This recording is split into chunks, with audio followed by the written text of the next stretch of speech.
I am truly honored to be with you at this annual gathering dedicated to shaping the future of governments worldwide.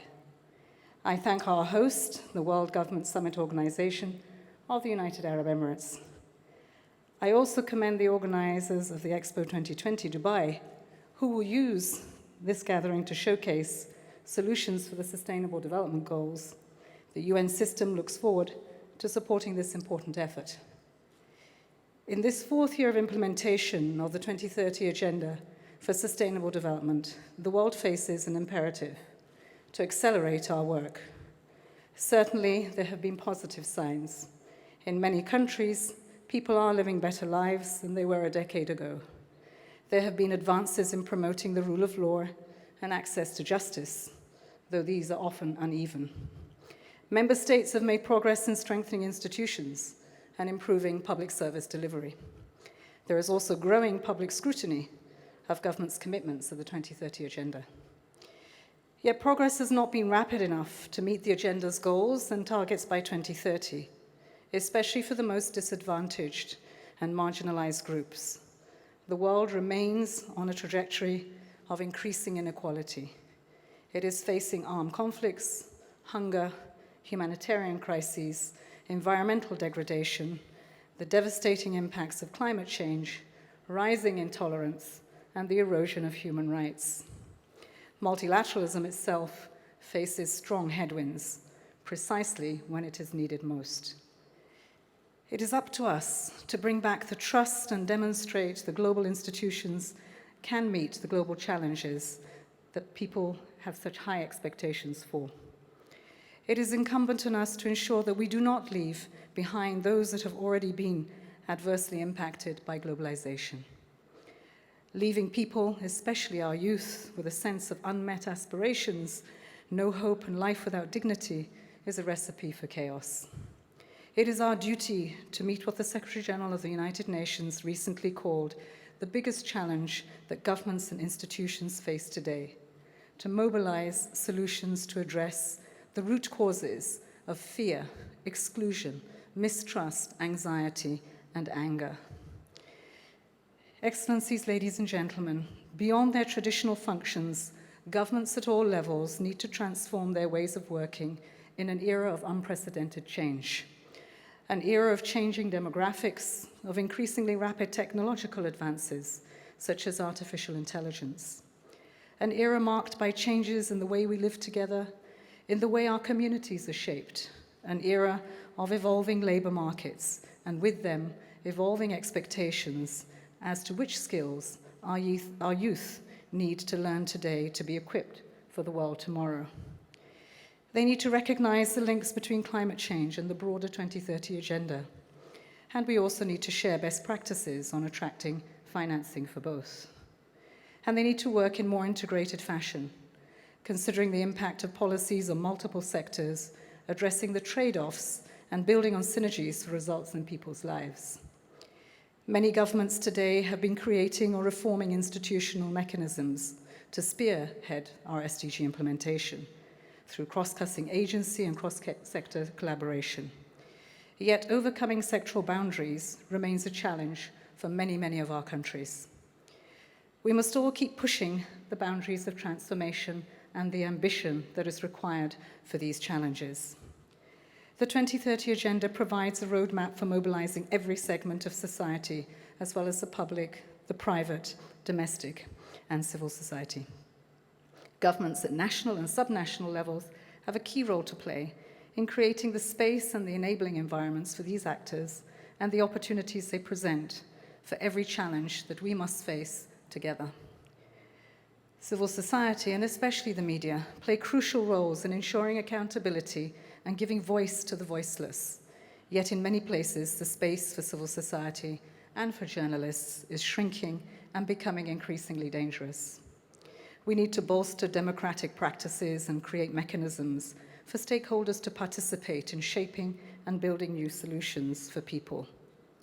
We also need to stimulate and incentivize private sector investment, creating opportunities for business to support sustainable development. Overall, we need to foster the whole of society approach to address today's most pressing challenges.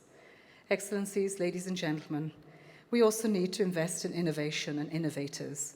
The UAE has been a shining light in harnessing the power of artificial intelligence for improved delivery services to its citizens, led by its pioneering strategy for artificial intelligence. New technologies such as satellite image processing, mobile phone data, artificial intelligence have transformative potential for addressing development challenges and for measuring our progress towards the SDGs. Surveys carried out through social media help to better understand conditions of refugees in conflict zones. Mobile data is being leveraged to measure child poverty. These are just a few examples of what is really possible, but we need political leadership. We need political leadership, the resources and the commitment to use the tools that are now available in a responsive and responsible manner, ensuring that we truly do no harm, respecting the rights of all individuals. This is difficult with blurring lines that both help and hinder.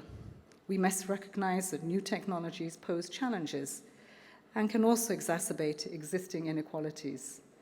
People today have unparalleled access to information, resources, and support. Yet access to new technologies varies widely across and within our countries. While working-age populations are growing fast in developing countries, new technologies, automation, and artificial intelligence are beginning to have significant effects on labor markets. Progress in self-driving vehicle technology will provide new opportunities to seniors and people with physical disabilities. But they may also threaten the jobs of millions of taxi, transport, and delivery drivers. There must be an alternative. These labor markets' impacts will be fast, far-reaching, and felt in developed and developing countries alike.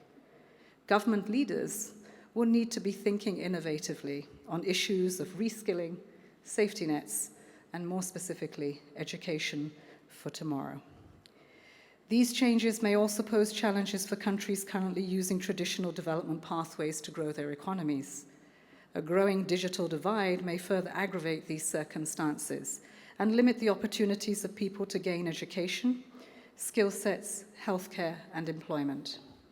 On the one hand, governments need to support in their strides to harness the benefits of innovation for achieving the SDGs.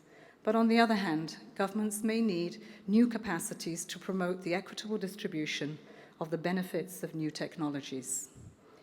Advances in biotechnologies, for example, may create breakthroughs in medicine and other sciences, but it will also give rise to serious and complex ethical questions and dilemmas.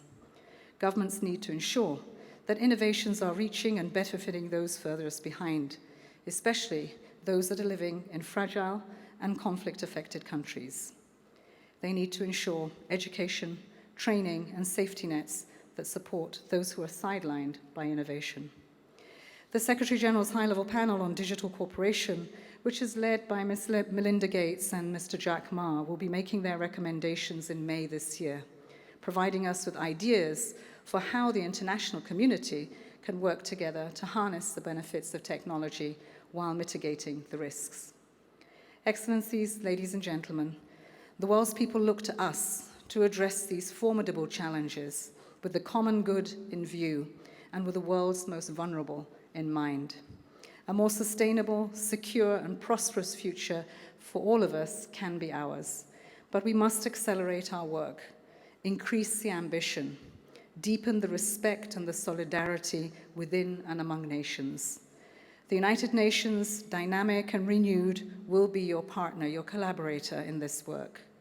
Through his ambitious reform agenda, the Secretary-General is transforming the way we deliver by enabling us to be closer to the needs of those that we serve, by addressing the context needed for achieving sustainable peace and security for all, namely using the Agenda 2030 within and across our borders. Building on past World Government Summits, we can today, with those overarching theme of enhancing the lives of 7 billion, the ultimate goal of the Agenda 2030. We believe by strengthening government to deliver on Agenda 2030, the impact will be felt the world over as we try to achieve our 17 goals.